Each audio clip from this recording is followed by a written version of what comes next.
الحمد لله نحمده ونستعينه ونستغفره ونؤمن به ونتوكل عليه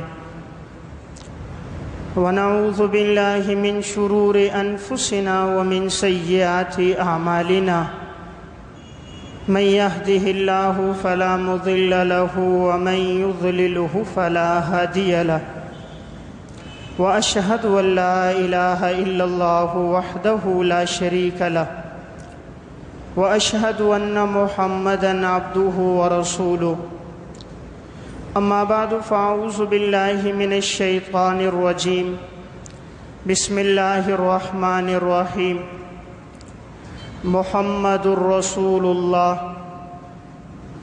والذين معه أشداء على الكفار رحماء بينهم تراهم ركعا سجدا يبتغون فضلا من الله ورضوانا سيماهم في وجوههم من أثر السجود ذلك مثلهم في التوراة ومثلهم في الإنجيل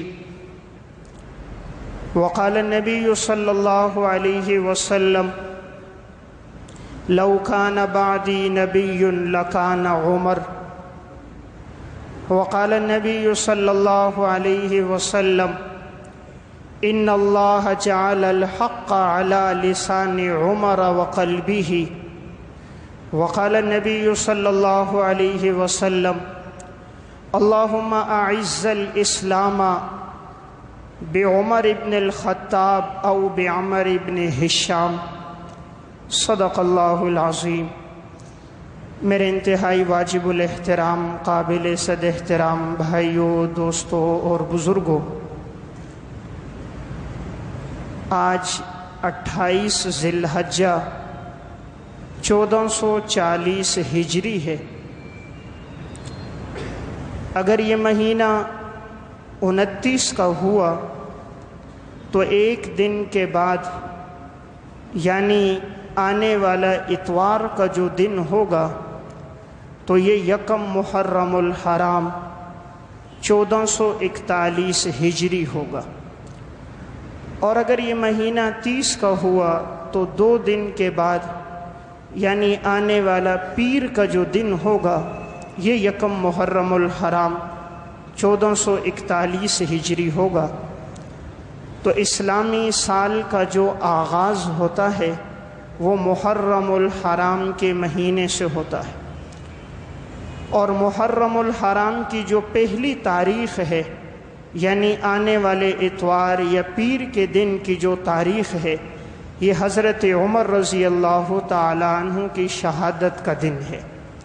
تو گویا اسلام کا جو قمری لحاظ سے جو آغاز ہوتا ہے وہ یکم محرم سے ہوتا ہے، اور یکم محرم حضرت عمر رضی اللہ تعالیٰ عنہ کی شہادت کا دن ہے۔ تو اسی مناسبت سے میں چند گزارشات عرض کروں گا۔ حضرت عمر رضی اللہ تعالیٰ عنہ خلیفہ دوم، امیر المومنین، سسر رسول، داماد علی اور مراد رسول صلی اللہ علیہ وسلم ہے۔ حضرت عمر کا اصل نام عمر تھا، والد کا نام خطاب، کنیت ابو حفص اور لقب فاروق تھا۔ فاروق کہتے ہیں الفارق بین الحق والباطل، جو حق اور باطل کے درمیان میں فیصلہ کرنے والا ہو۔ حضرت عمر کا نسب 8ویں پشت پر جا کر آپ صلی اللہ علیہ وسلم سے ملتا ہے۔ ان کا گھرانہ جاہلیت میں بھی بڑا معزز گھرانہ تھا، والد کی طرف سے بھی اور والدہ کی طرف سے بھی سلسلہ نسب جو ہے وہ معزز افراد پر مشتمل ہے۔ حضرت عمر لکھنا پڑھنا جانتے تھے، تو یہ ان لوگوں میں سے ہیں کہ جو عرب کے اندر لکھنا پڑھنا اور اس کا علم رکھنے والے تھے۔ حضرت عمر اسلام لائے ہیں جب ان کی عمر 27 سال تھی، اس موقع پر یہ دین اسلام میں داخل ہوئے۔ آپ صلی اللہ علیہ وسلم جب اسلام کی دعوت لے کر آئے تو آپ کے پیغام پر بچوں میں ایمان لانے والے حضرت زید، غلاموں میں حضرت زید، آزاد بچوں میں حضرت علی، عورتوں میں حضرت ختیجہ اور مردوں میں ابو بکر صدیق رضی اللہ تعالیٰ عنہ تھے۔ صدیق اکبر کی دعوت پر کبار صحابہ اسلام میں داخل ہوئے، تو اب اس موقع پر جو دعوت چل رہی تھی وہ خفیہ تھی، اس لیے کہ اسلام کو اس وقت اتنی قوت نہیں ملی تھی، مسلمانوں کی تعداد کم تھی۔ تو آپ صلی اللہ علیہ وسلم زید بن ارقم کے گھر میں آپ خفیہ دعوت صحابہ کرام کو دیا کرتے تھے۔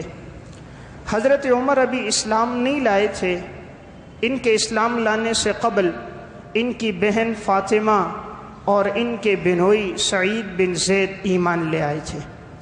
حضرت عمر کے اسلام لانے کا سبب یہ بنا کہ ایک دفعہ تلوار ان کے ہاتھ میں تھی اور یہ آپ صلی اللہ علیہ وسلم کے قتل کے ارادے سے جا رہے تھے۔ راستے میں نعیم بن عبداللہ سے ملاقات ہوئی، فرمایا عمر کہاں کا ارادہ ہے؟ کہا آج معاذ اللہ محمد صلی اللہ علیہ وسلم کو قتل کرنا ہے۔ انہوں نے کہا پہلے اپنے گھر کی تو خبر لو، تمہاری بہن فاطمہ اور بنوئی مسلمان ہو چکے ہیں۔ حضرت عمر غصے میں آگ بگولا ہوئے اور تیزی سے اپنے بہن کے گھر پہنچے۔ دروازے پر پہنچے تھے کہ قرآن کریم کے پڑھنے کی آواز آ رہی تھی۔ انہوں نے جو زور سے دستک دی تو بہن فاطمہ اور بنوئی نے ان اوراق کو چھپا لیا۔ حضرت عمر اندر داخل ہوئے تو اپنے بنوئی کو بے تحاشا مارنے لگے۔ بہن فاطمہ آگے بڑھی چھڑانے کے لیے تو اسے بھی انہوں نے مارا۔ تو بہن نے اس موقع پر کہا عمر جو کرنا ہے سو کر لو، اب اسلام کی محبت میرے دل میں بیٹھ چکی ہے۔ گویا کہ انہوں نے یوں کہا کہ عمر تم بھی خطاب کے بیٹے ہو، میں بھی خطاب کی بیٹی ہوں، اگر تم نے اپنے باطل دین کو نہیں چھوڑنا تو میں بھی دین حق اسلام کو نہیں چھوڑ سکتی، عمر جو کرنا ہے سو کر لو۔ جب بہن کی استقامت دیکھی اور ان کے جسم سے بہنے والا خون دیکھا اور ان کے اسلام کی اس دعوت کو، تو انہوں نے کہا کہ مجھے بھی سناؤ تم کیا پڑھ رہی تھی؟ تو کہا لا یمسہ الا المطہرون، قرآن کو تو وہ ہاتھ لگائے جو پاکیزہ ہو، تم ناپاک ہو غسل کرو پھر آؤ۔ چنانچہ حضرت عمر نے غسل کیا اور ان کے سامنے سورہ حدید کی ابتدائی آیات اور بعض روایات میں ہے سورہ طٰہٰ کی ابتدائی آیات پڑھی گئیں۔ حضرت عمر کی آنکھوں سے آنسو بہنے لگ گئے اور اسی موقع پر انہوں نے کہا مجھے حضور کی خدمت میں لے کر چلو تاکہ میں اسلام قبول کر دوں۔ آپ صلی اللہ علیہ وسلم نے دعا کی تھی اللہم اعز الاسلام بعمر ابن خطاب، یا اللہ تو اسلام کو عزت عطا فرما۔ اللہم اعز الاسلام بعمر ابن الخطاب، کہ عمر کو اسلام کی دولت دے، یا عمر بن ہشام ابو جہل کو اسلام کی دولت دے۔ تو اللہ تعالیٰ نے حضور کی دعا کو قبول فرمایا اور عمر کو اسلام کی دولت سے مالا مال کیا۔ تو تمام صحابہ خود آئے ہیں حضور کے پاس، لیکن حضرت عمر وہ ہیں جنہیں خود حضور نے اللہ سے مانگا ہے، یعنی تمام صحابہ مرید رسول ہیں، عمر مراد رسول ہے۔ اور حضرت عمر نے جب کہا کہ مجھے حضور کی خدمت میں لے کر چلو، ان کے ہاتھ میں تلوار تھی۔ آپ صلی اللہ علیہ وسلم زید ابن ارقم کے گھر میں تھے، وہاں پر جیسے پہنچے دستک دی۔ حضرت حمزہ رضی اللہ تعالیٰ عنہ بھی حضور کے پاس بیٹھے تھے، یہ حضور کے چچا ہیں۔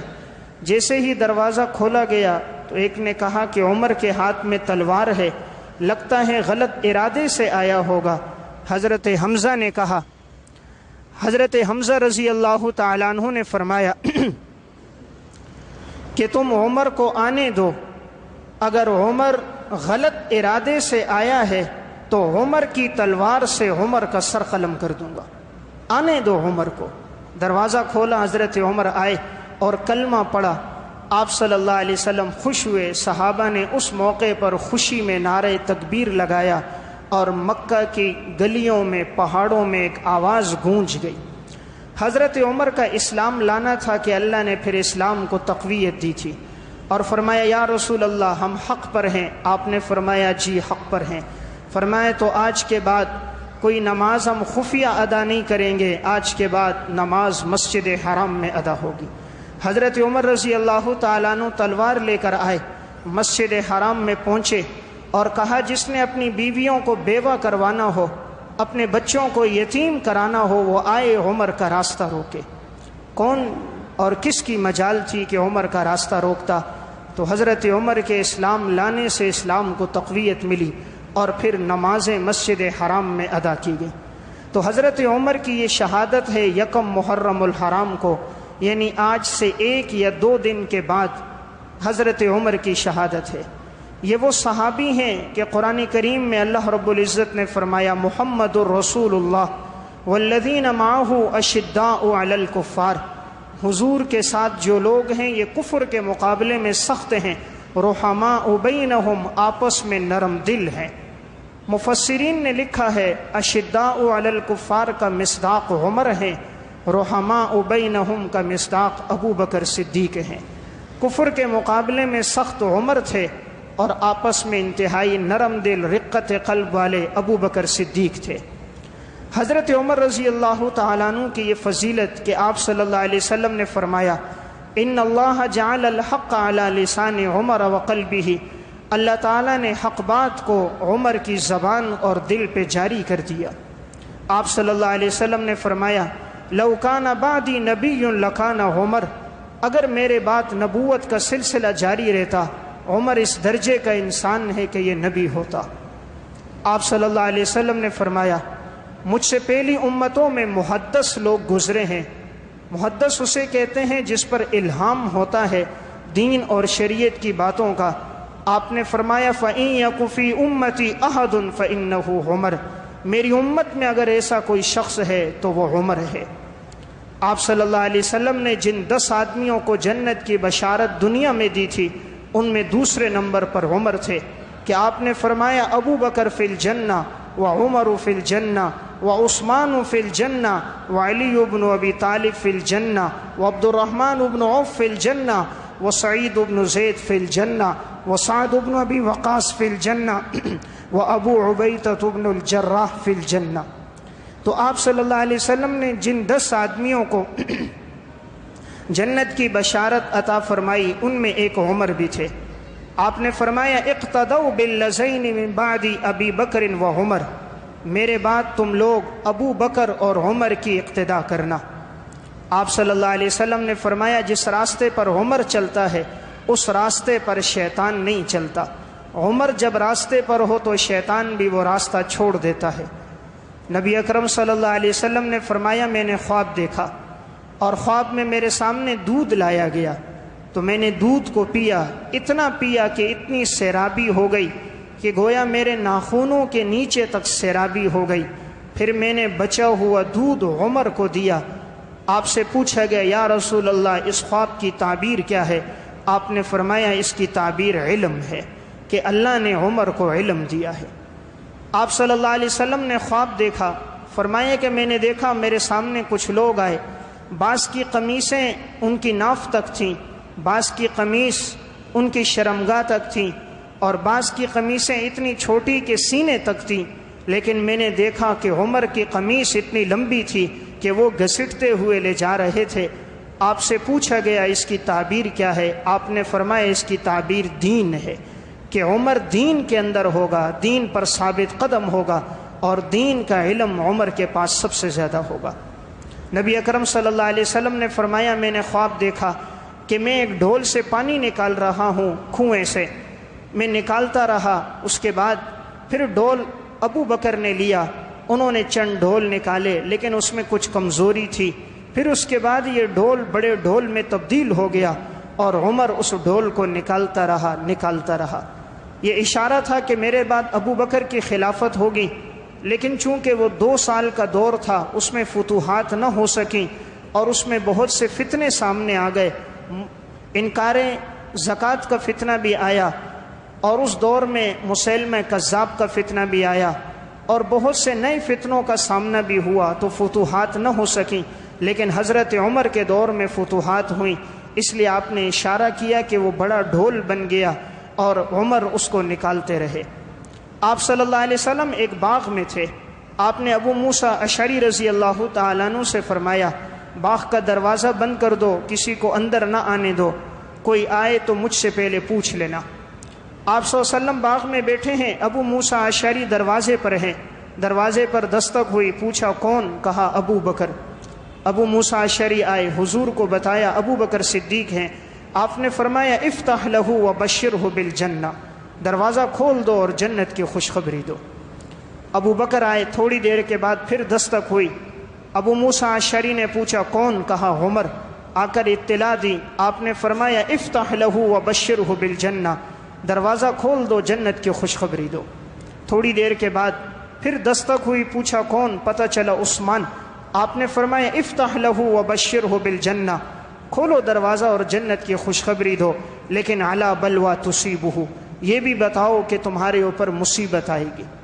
اس طرح صحابہ آتے گئے تو دیکھیے پہلے ابو بکر آئے، پھر عمر آئے، پھر عثمان آئے، تو یہاں خلافت کی ترتیب بھی معلوم ہو گئی کہ ابو بکر کا نمبر پہلا ہے، دوسرا نمبر عمر ہے، تیسرے نمبر پر عثمان ہے، اور یہ بھی پتہ چلا کہ لسان نبوت سے ان کے لیے جنت کی بشارت ہے۔ تو حضرت عمر رضی اللہ تعالیٰ عنہ کو اللہ نے ایک مقام اور عزت عطا